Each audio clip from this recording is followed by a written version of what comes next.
E aí, pessoal das turmas 100, 101, 200 ETT, 200 CNS e 300 ETT do Centro de Ensino Professor Machadinho, sejam todos muito bem-vindos. A gente preparou esse material introdutório super especial para dar aquele empurrãozinho e facilitar a vida de vocês nas aulas do professor Luciano. Hoje, nós vamos desmistificar os fundamentos da educação digital e entender de uma vez por todas do que é feito esse universo tecnológico que não sai da palma da nossa mão. Todo mundo pronto? Então bora lá!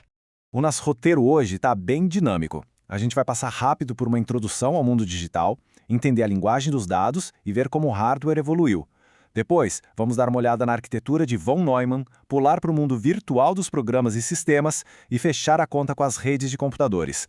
Ponto número 1, a nossa introdução ao mundo digital. Basicamente, todo esse universo que a gente acessa todo dia é sustentado por três coisas: codificação, processamento e distribuição de dados. E tudo isso opera em cima de dois pilares principais. O grande pulo do gato aqui é a gente saber separar muito bem essas duas metades. De um lado estão os artefatos digitais físicos, o famoso hardware, sabe, o celular, o computador, o tablet. Enfim, as partes tangíveis que a gente consegue tocar. Pensem no hardware como o corpo da tecnologia. Do outro lado, a gente tem os artefatos digitais virtuais, que é o software. Aqui é a internet, os aplicativos, os sistemas operacionais. O software é como se fosse a mente, sabe? Aquela parte invisível que dá as ordens e o propósito para esse corpo físico funcionar. Mas aí vem a pergunta: como é que esse corpo e essa mente conversam entre si?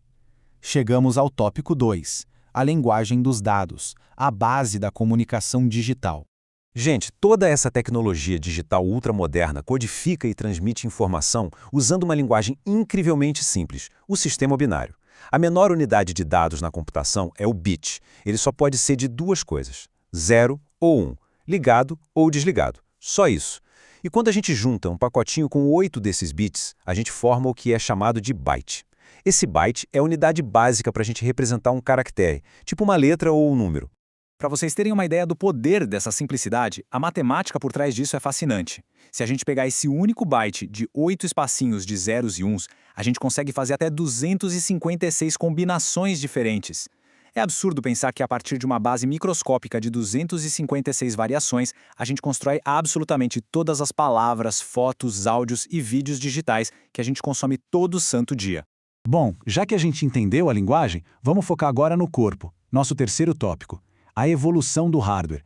E olha, o caminho até esses smartphones ultra finos que a gente usa começou muito, mas muito antes da energia elétrica.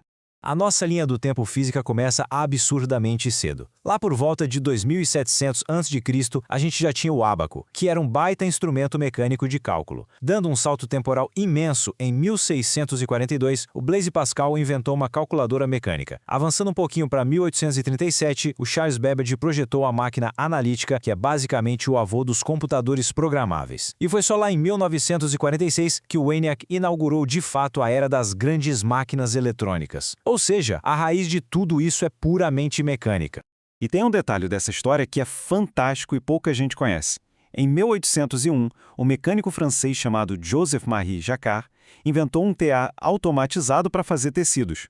E como ele era programado? Por cartões perfurados. Sim, uma das primeiras formas de processamento de dados do mundo foi usada para criar moda e tecidos muito antes de existir qualquer tela brilhante. Que loucura, né?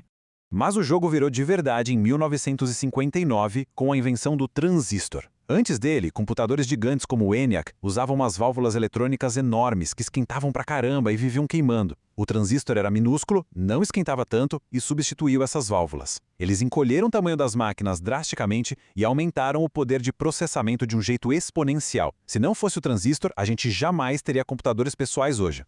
Isso traz a gente para o quarto ponto da nossa jornada: a arquitetura de von Neumann. Basicamente, como a gente organiza os órgãos internos dessa tecnologia.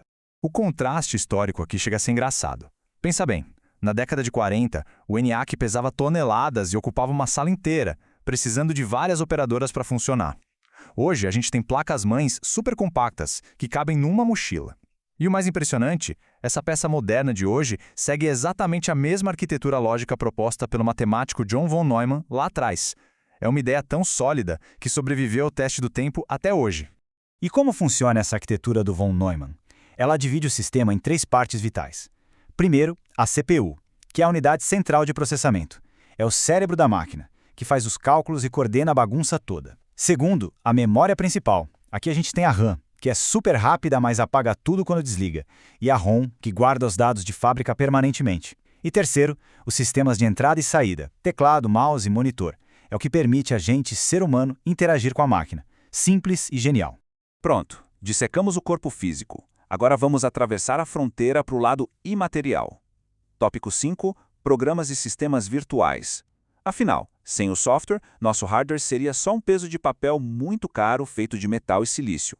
Sabe de onde veio a raiz desse mundo virtual? A história é surpreendente. Em 1843, uma matemática e escritora inglesa chamada Ada Lovelace criou um diagrama matemático complexo com instruções para aquela máquina do Babbage que a gente mencionou antes. Esse trabalho dela é considerado o mesmíssimo primeiro algoritmo da história. A Ada criou a base de todo o software mais de 100 anos antes dos computadores eletrônicos modernos existirem.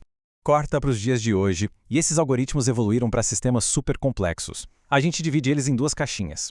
A primeira são os artefatos de sistema. Esses caras trabalham nos bastidores. O Windows, o Linux, o Android, eles gerenciam os recursos e fazem a ponte com hardware físico. A segunda caixinha são os artefatos de aplicação. Esses são os que a gente usa direto. Os joguinhos, o WhatsApp, os editores de texto, eles entregam a funcionalidade e a diversão direto para a gente.